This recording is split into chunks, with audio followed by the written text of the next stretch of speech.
uh, consciously aware that this session is between the lunch which is following. Uh, let me actually start by giving you some data points to set the context of convergence and the roadblocks and the opportunities we sit with. Uh, Very recently, the Honorable Telecom Minister unveiled a report by McKinsey, which actually talks of mobile internet, or rather, internet penetration in the country. Maybe some references were made in the previous session, which I wasn't aware of, or I'm not aware of. But nevertheless, I would still give you some data points and take this into my point, which I actually want to drive. Few data points to start with. I think the contribution of mobile internet, or rather internet, I keep on talking about mobile internet, but internet towards the GDP is going to rise from 30 billion, and I'm talking about Indian context only, 30 billion to 150 billion by 2015, which the global percentage of mobile internet contribution is roughly 3%, and by 2015, India's contribution would actually reach that point. This is from the McKinsey report. Worldwide, mobile internet users are actually supposed to be rising from 2 billion to roughly 3 billion, and the most of internet users actually come from outside the developed world. Mobile, or rather internet users in India are actually slated to rise from 120 million to 350 million, making India the third largest destination of internet users in the world. The underlying assumptions here are straightforward. Unless and until we have infrastructure, we have the towers. I don't think these kind of numbers are actually possible.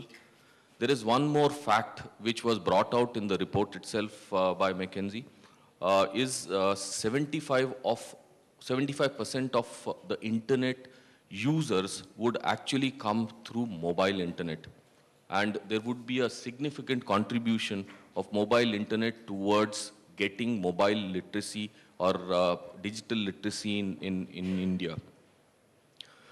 Having said that, the rural internet penetration is still very, very abysmal. It is less than 2%. And I think some of my colleagues would actually stress upon this fact, that the kind of outlay which is required, or infrastructure which is required, and the kind of returns which come through rural connectivity, I think it requires a lot of help.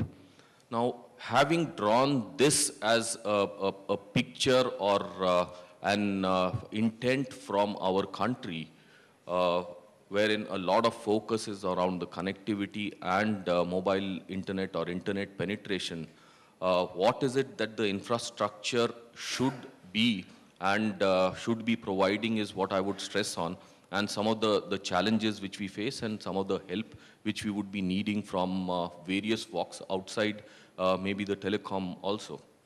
So few facts on the tower industry. I think we are sitting on roughly 340,000 towers in the country, with half of it, or slightly lower than half, coming from Indus Towers, the company I represent. 1,12,000, 1,15,000 towers with almost 2,24,000 tenancies, which makes this company the largest tower company in the world. What it has contributed, or the industry has contributed, is a shared infrastructure. Had these companies not come up, or had these industries not come up, I think the number of towers, the operating costs for our operators have been very, very high. So a step has already been taken to lower the capex for our operators to penetrate deeper into the hinterland, into rural areas as well. Having said that, I think I would like to draw the attention of everyone in this room around one fact which is cuts across, and that is the power sector. Now, I was in Kanpur, I think 10 days back, as part of our CSR program, distributing some solar lanterns to women in Kanpur Dehat. And what we actually saw was actually quite stunning. Uh, there is hardly any power available in areas which are outside the cities. 6 o'clock, everyone prepares for a dark evening. And while we all sit here and look at, you know, all the Diwali stuff which is going on, I think our hinterland has severe scarcity of power. Now, how is that how impacted us as an industry or tower industry? We've seen grid failures. We've actually seen operating costs going up significantly. Some data points around southern grids. What used to be a very, very stable operating condition for the networks has really gone haywire in last 1 year. And that is very, very counterintuitive as such. Operating costs, let's say in Tamil Nadu, Andhra Pradesh, Chennai, have actually shot up because the availability has deteriorated. Just to give you a data point, 7 or 8 states from 2 or 3 states have actually gone into double-digit power deficit in last 1 year. And that is actually going back in time. Remember, this is a power-hungry industry too. We guzzle a lot of power to make sure the networks are up and running. Hence, I think one thing which I would like to keep on the table is power. The second aspect is, of course, the policy support. I think we've all been reading about and professing uniform policy, which I think I would leave my colleague Umang to probably stress on.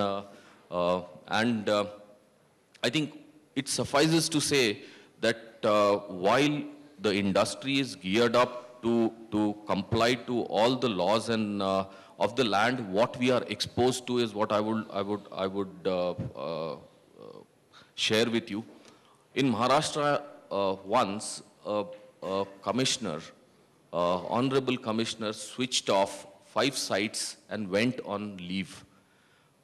3 large towns were blacked out for 4 days, and lots of negotiations took place. The industry was actually on the right side. On Thursday, the switch off happened. On subsequent Wednesday, the issue was resolved. Just to give you one sensitivity around this, lots of letters were received by the mobile players saying that next time we will go to the court because there was a railway mishap which was averted. Okay, they could not talk to each other because there was no mobile coverage. And I think the sensitivity around such switch-offs and the policies are prevalent all over the country, or insensitivity. So I would leave Umang to stress on this. Of course, I think the industry has got the infrastructure status lately. However, a lot of deliverables are still yet to be brought forward. I think one of the other important topics here is the human resource part. Everything is all deliverables are about people. We roughly employ, and I'm talking about Indus Towers directly or indirectly, 24,000 people within our operations. And while we could, there is no single institute currently which is actually providing that skilling to our last man. So what we started, and being the leader in the industry, we cannot look left or right. We've actually started a number of such programs. One such program is what I can share is CPCM, which is we are actually certifying the technicians, 10th and 12th pass individuals who are actually belonging to hinterland, and providing them employment in the villages itself, which is actually causing a lot of positivity around the towers itself.